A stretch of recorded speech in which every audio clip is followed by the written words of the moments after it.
ზეგი ზაფხული დასვენების მოგზაურობისა და აქტიური ცხოვრების სეზონი არის, თუმცა სწორედ აი ამ პერიოდში მნიშვნელოვნად იზრდება კუჭ-ნაწლავის სისტემასთან დაკავშირებული სხვადასხვა ჩივილის სიხშირეც, კვების რეჟიმის სრულება, ახალი გარემო, მოგზაურობას სიცხე და ზოგჯერ საკვების შენახვის პირობების დარღვევა ხშირად ხდება ისეთი პრობლემების მიზეზი, როგორიც არის მაგალითად ჩებერილობა, დიარეა ან სხვა.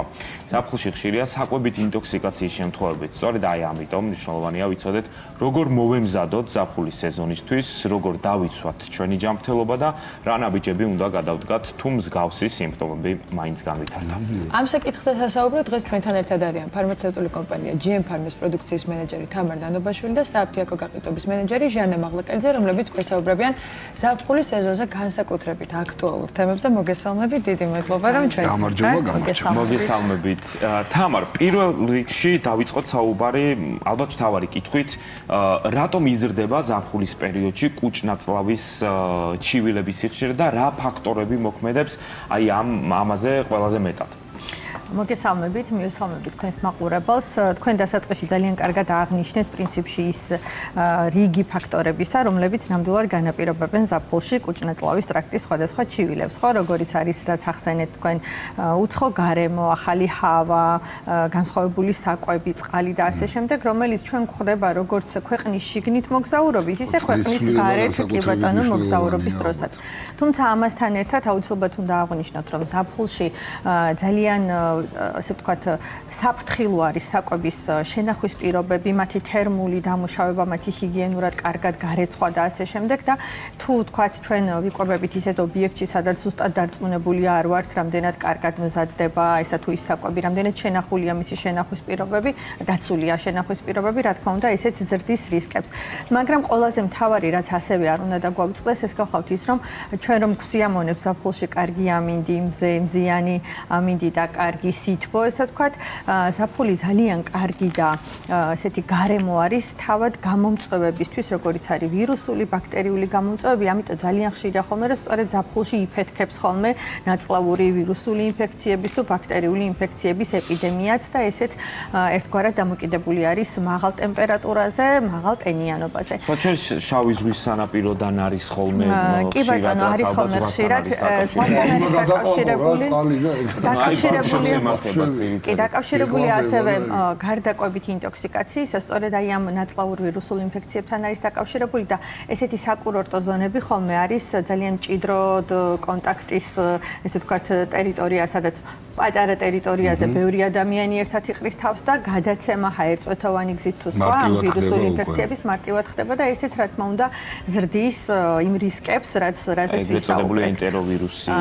ხო, თუმცა ენტეროვირუსი ცოტა სხვა სამედიცინო თვალსაზრისით ცოტა სხვა ვირუსია, თუმცა რასაც ხალხში გავრცელებული არის ნაწლავური ინფექციები, ნამდვილად გეთანხმებით, რომ ზაფხულის პერიოდში განსაკუთრებით საკურორტო ზონებში იფეთქებს ხოლმე მისი ეპიდემია. თამარ, ეს საზღვაო კურორტებზე უფრო არის თუ მთის კურორტებზეც იგივე ხდება? ნახეთ, არ აქვს მნიშვნელობა საზღვაო კურორტი იქნება თუ მთის კურორტი, ნებისმიერ შემთხვევაში ჩვენ ვართ მაღალი რისკის ქვეშ ზაფხულის პერიოდში. უბრალოდ საზღვაო კურორტი გამომდინარე იქიდან, რომ საერთო ესე ვთქვათ, წყალში ბანაობს ბევრი ადამიანი, ეს იქნება აუზი თუ თუნდაც სხვა, ეს დამატებითი რისკის ფაქტორი არის, რა თქმა უნდა. თუმცა მთაში დასვენებაც არ არის იმის გარანტია, რომ ჩვენ დაცულები ვიქნებით. აი ახლა სწორედ იმ დაცულობის თემაზე მინდა გადავიდე და ქალბატონი ჟანა, როგორც აფთიაქო გაყიდვების მენეჯერი ბრძანდებით, მე მგონი მან ყველაზე კარგად იცის მომხმარე აფთიაქ შემოსული მომხმარებლის ქცევა. უფრო აი ამ პერიოდში რა პროდუქტებზეა მოთხოვნა? რა პროდუქტებზეა მოთხოვნა უფრო მომატებული? მოგესალმებით, პირველ რიგში და მოგესალმებით ჩვენს მაყურებელს. ზოგადად ქართველებს არ გვიყვარს პროფილაქტიკა და პრევენცია. როდესაც რაღაც გვაწუხებს, მხოლოდ მაშინ მივდივართ ან აფთიაქში, ან ექიმთან. თუმცა ეს ისეთი შემთხვევაა ზაფხულის პერიოდი, როდესაც აუცილებლად ვემზადებით და სააფთიაქო ჩანთაში ვამზადებთ იმ პროდუქტებს, რაც გვჭირდება ქვეყნის შიგნით თუ ქვეყნის გარეთ მოგზაურობისთვის. ეს პროდუქტები აუცილებლად უნდა იყოს ტკივილ გამოყუჩებელი, სიცხის დამწევი, ალერგიის საწინააღმდეგო, კუჭნაწლავის სამკურნალო საშუალებები, ანტისეპტიკები და ასე შემდეგ. აუცილებელ ფაქტორს წარმოადგენს ის, რომ როდესაც ჩვენ ვარჩევთ პროდუქტებს, ეს პროდუქტები არ უნდა საჭიროებდეს შენახვის განსაკუთრებულ პირობებს, მაცივარს, მაგალითად კუჭნაწლავის ზოგიერთი სამკურნალო საშუალება მაცივარს საჭიროებს. ამიტომ არ შეიძლება ამ დროს ტრანსპორტირებისთვის არ არის რეკომენდებული, ვერ დავიცავთ შენახვის პირობებს, შესაბამისად სწორად უნდა ავარჩიოთ ის პროდუქტები, რა უნდა მოვათავსოთ ამ სააფთიაქო ჩანთაში. და მეორე, მომხმარებლის ქცევიდან გამომდინარე, ჩვენ გვაჩვენა დიდი ხნის გამოცდილებამ, რომ ისინი არჩევენ ისეთ პროდუქტებს, რომელიც მთელი ოჯახისთვის გამოიყენება. მაგალითად, ლაქტოჯი ფორტე, რომელიც შეიძლება რომ როგორც ბავშვებში, ასევე მოზრდილებში გამოვიყენოთ, ერთი პროდუქტია, რომელიც შეგვიძლია მოვათავსოთ ჩვენ სააფთიაქო ჩანთაში. მე ბატონო, ნიკა, ხო არ მოგეწონა რა ბემართა. კი, მაინტერესებდა უბრალოდ რა არის ეს. აი ლაქტოჯი ფორტე რაზეც საუბრობდით, პირველი ესეც ხო, ესეც ყველაზე ცნობილი, ასე რომ თქვა, ესე და მეცნო რა. კი ბატონო, მე გავაგზავნებ მაშინ ზუსტად რადგან ინტერესი არის ლაქტოჯი ფორტეს მიმართ გეტყვით, რომ აი თუ ჩვენ ვლაპარაკობთ კუჭნაწლავის ტრაქტის ჯანმრთელობაზე და მის ესე ვთქვათ ნორმალურ ფუნქციონირებაზე, პირველი რაც უნდა გაგვახსენდეს ამ დროს ეს არის ჯანსაღი ნაწლავური მიკრობიოტა, ნაწლავურ მიკროფლორას. თუ არც არაფერი არ ჭირს რა, კარგად გზნობ თავს, მაინც კარგია ხო, როდანია თუ. კი ბატონო, ნახეთ როგორ არის, რა თქმა უნდა, საპროფილაქტიკო მიღება მედიკამენტის ზუსტად ამას გულისხმობს, რომ ჩვენ დღეს არაფერი არ გვჭირს, მაგრამ ვიცით რომ გვართ ისეთ სიტუაციაში, სადაც მაღალია რისკი, რომ რაიმე კუჭნაწლავის ტრაქტის ჩივლმა შეგვაწუხოს და წინასწარ ვემზადებით. აი სწორედ ასეთი წინასწარ პრევენციისთვის და პროფილაქტიკისთვის გამოდგება ლაქტოჯი ფორტეს მსგავსი მედიკამენტები და საკვები დანამატები, რომლებიც შეიცავს მეგობარ ბაქტერიებს. ჩვენ ვიცით, რომ ჩვენს ნაწლავში მუდმივად სახლობენ მეგობარიც და არამეგობარი ბაქტერიებიც, მაგრამ მათ შორის უნდა იყოს გარკვეული თანაფარდობა, გარკვეული ბალანსი.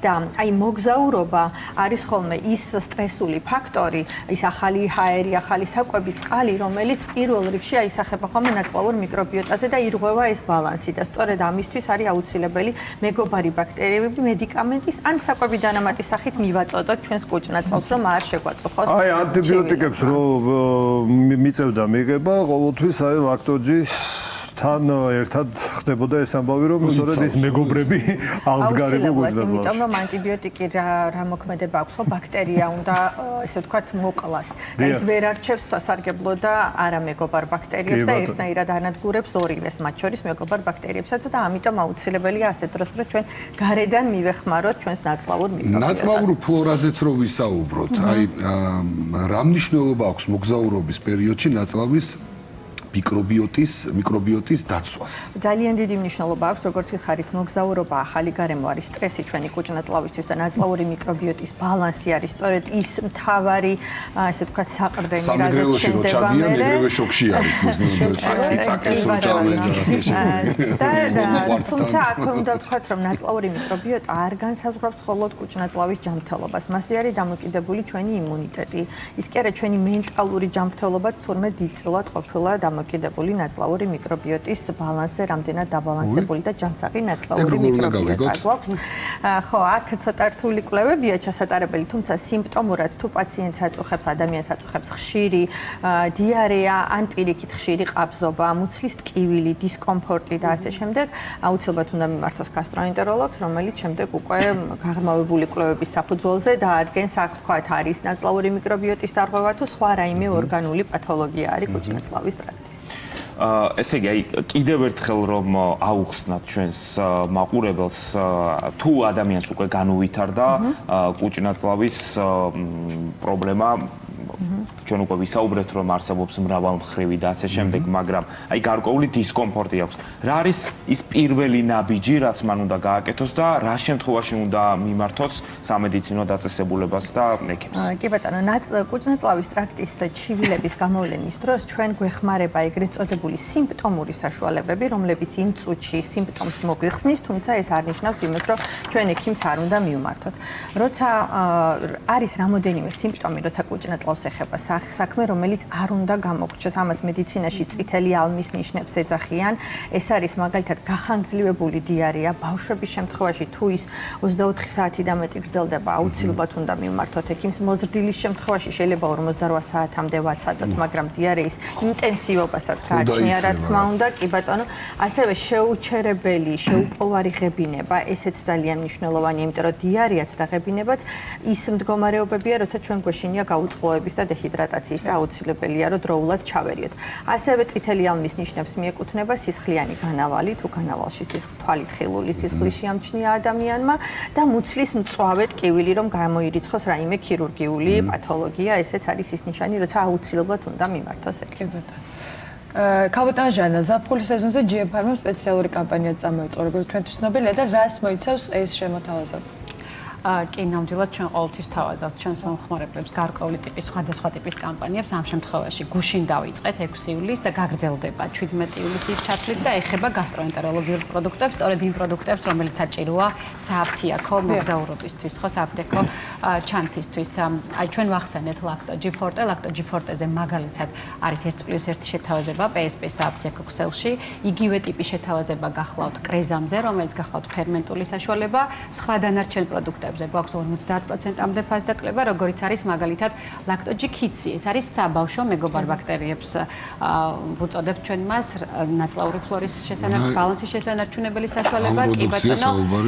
დიალაკი ფორტეს დიალაკზე მინდა ვთქვა, რომ დიალაკის ბრენდი ეს გახლავთ შებერილობის საწინააღმდეგო, რომელიც საკმაოდ ისეთი პრობლემაა დღეს ჩვენი მოსახლეობისთვის, ამიტომ ამ პროდუქტზეც რასაკვირველია მიმდინარეობს კოლერინი, რომელიც ფაღარათის საწინააღმდეგო და ძალიან სწრაფად ახდენს დიარეის კუპირებას, კოლერინ ჰიდროში დამატებული ელექტროლიტები, რომელიც ბალანსს აღადგენს, ელექტროლიტურ ბალანსს, რეოკონი, რომელიც გახლავთ ასევე საკვების მონელებისთვის განკუთვნილი ფერმენტი, აი სხვადასხვა ტიპის საკვებს, როდესაც გავსინჯავთ მოგზაურობის დროს შეიძლება რომ შეგვექმნას გარკვეული ტიპის მონელებასთან დაკავშირებული პრობლემები და ფოსფაჯი უნდა ვთქვა აუცილებლად. ეს არის გულძმარვის საწინააღმდეგო, საკმაოდ კომპაქტური, სტიკში მოთავსებული ერთჯერადი დოზი. ჯიბეში რო ჩაიდებ ეგეთი. ჯიბეში, ჩანთაში და მუდმივად ჩანთაში უნდა მაგას გახსნა უნდა თუ პირდაპირ უნდა დალევ. პირდაპირ შეგვიძლია გავხსნათ და მივიღოთ. ყველა ამ პროდუქტზე რაც ჩვენ ჩამოვთვალეთ, რომელიც აუცილებლად საჭიროა სწორედ სამოგზაურო აფთიაქისთვის, PSP-ს აფთიაქო ქსელში 17 ივლისამდე დახვდება სპეციალური შეთავაზებები. ესე იგი, არსებობს გარკვეული მედიკამენტები და ესეთი პრეპარატები, რომლის არსებობაც აუცილებელია მოგზაურობის დროს და რამდენიმე რაც თქვენ ჩამოთვალეთ, მათ შორის არის, რომელსაც დარწმუნებული ვარ, რომ თქვენ ყველანი თან ატარებთ ხოლმე, მით უმეტეს, როდესაც ქვეყნის ფარგლებს გარეთ მივიდეთ. ვის რა პრობლემა შეიძლება რომ შეექმნას ზოგადად თავისი თავი ყველამ კარგად. და ამ შეთავაზების ფარგლებში ნებისმიერი მომხმარებელი იპოვის მისთვის მასზე მორგებულ საპროფილაქტიკო თუ სამკურნალო. დიდი მადლობა, ისღა დაგვრჩენია, რომ ბედნიერი ზაფხული გისურვოთ თქვენს და ჩვენს ტელემაყურებელსაც. ჩვენს კუჭნაწლავსაც და დიდი მადლობა.